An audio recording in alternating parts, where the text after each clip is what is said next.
Alright guys, welcome back to another episode of Hunt with a Henry. Today we're doing something a little bit different. I'm going to take you around with me as I check a couple trail cameras on my home farm.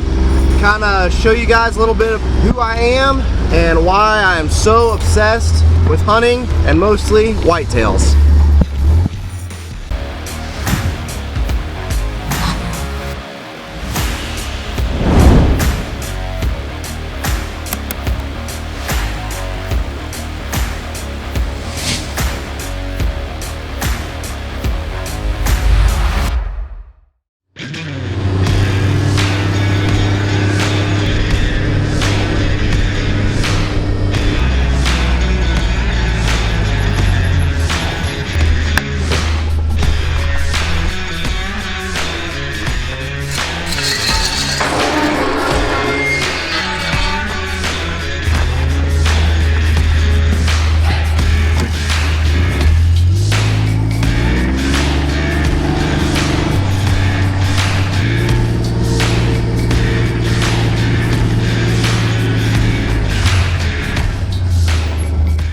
Okay guys, just got here to the first spot. I got a feeder right over here.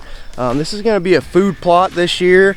There's actually some beans in here right now. That's just because we kind of continued the field down here. We decided to turn this into a bigger food plot. And down over in here, you can probably see there's some clover down there where it's tilled up. We're going to finish that off with clover down there in that corner. We got a feeder right over here as well, just so we can get some trail camera pictures this summer. But guys, I wanted to do a video to kind of just explain to you who I am, why hunting and whitetails in general are such a big passion to me, and just kind of how I turned it into a career, I guess. If you guys got to see the Father's Day video, you know that my dad was a huge reason why I got started in hunting and it became such a passion. But what I didn't get to talk about is how that passion turned into a career for me. For the last 10 years, I have been doing creative content, marketing content, TV commercials, and things like that for hunting companies, as well as filming and helping some other TV shows, as well as doing my own online show. And that's kind of how this all got started with Henry, I guess. I killed a really good deer last year with a Henry 44 Magnum in Kansas. Sent him some pictures, told him thank you for building such a great gun. And next thing you know, Hunt with a Henry was started, and we're doing it here.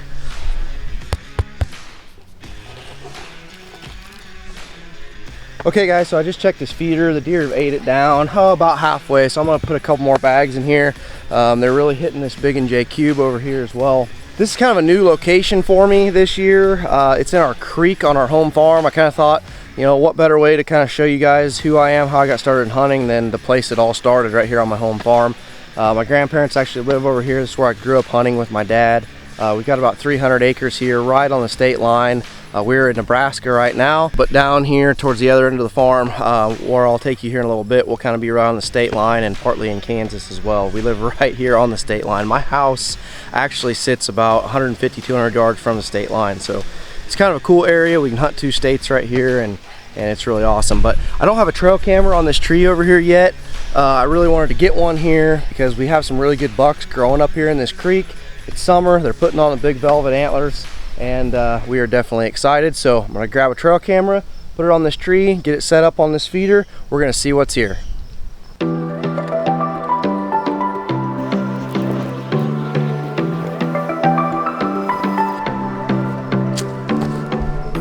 All right guys, we got the trail camera set up. I'm gonna put a couple bags and get this feeder all the way filled to the top, and then we're gonna head down to the south end of the farm, which is probably my favorite place on the planet. I'll explain why when we get there.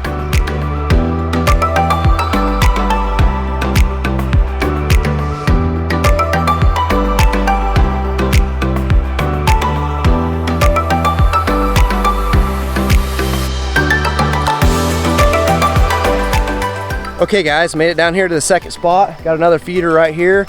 Like I said, this is probably my favorite place on the planet Earth. I love it down here.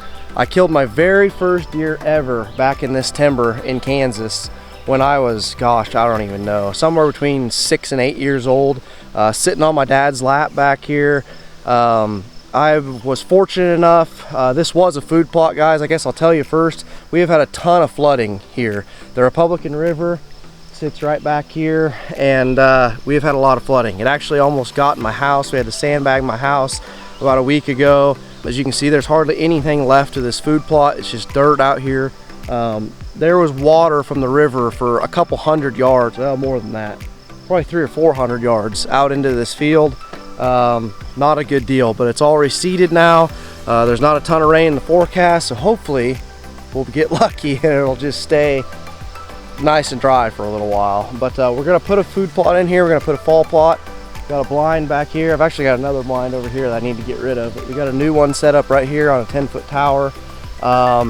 In Nebraska, you can't actually feed during the season. I mean, you can, but you and the deer have to be 200 yards away.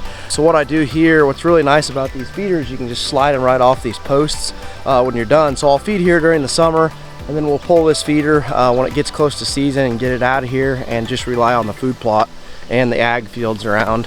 But it's a really good place to get pictures. I got a trail camera back there, and it's a really good spot. But what makes this spot so special to me is not only did I kill my very first deer back here in this timber, but I've been fortunate enough and blessed enough to kill some really, really good bucks down here over the years.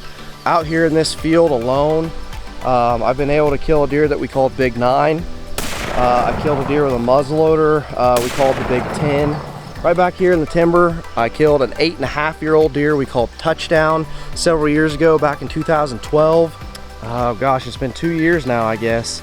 Clear down at the south end of this in Kansas, I killed an absolute giant typical that we called Longhorn. That deer was actually featured in North American Whitetail. So if you guys got the November issue of 2018, you might have been able to read that article about that deer I called Longhorn. It's just a magical place down here, guys. This timber back here is a 40-acre solid block of timber with the river going around it, and then we got the ag fields out here. It's a beautiful spot. It's secluded back in here, and these big whitetails love it. So I'm gonna check this feeder here quick, see if I need to fill it up a little bit. I'm gonna pull the car with the trail camera, and we're gonna get out of here.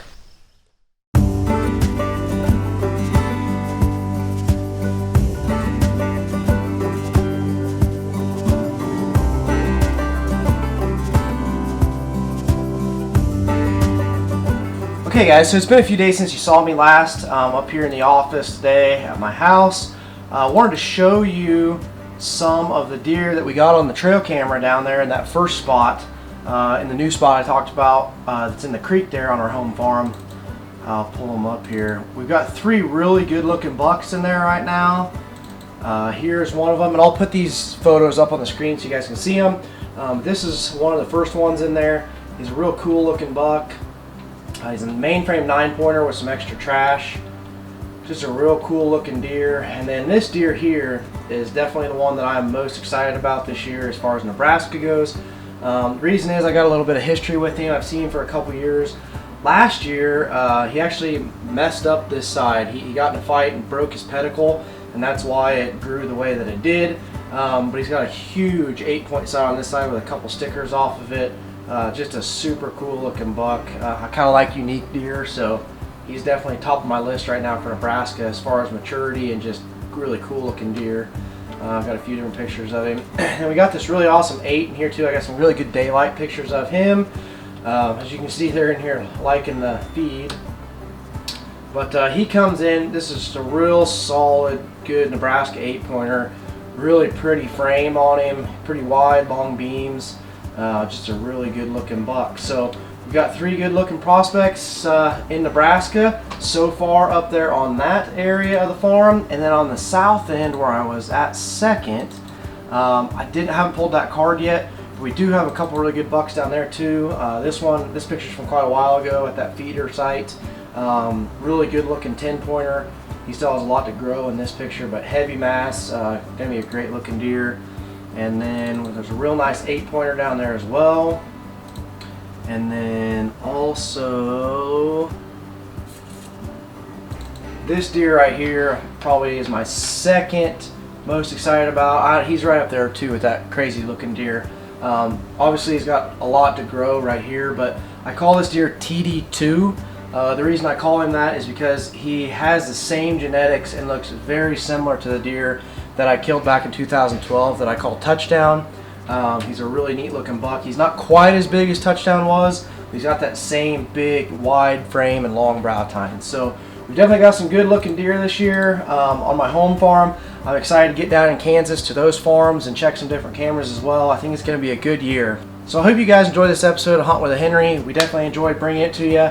Guys, if you really like these episodes and all the other videos that we put on the Henry YouTube page, guys, make sure to subscribe and hit that little bell. That way, you know, when we post new videos like this, you know that they're up there and you can check them out. So, like I said, hope you guys enjoyed this one. We enjoyed bringing it to you.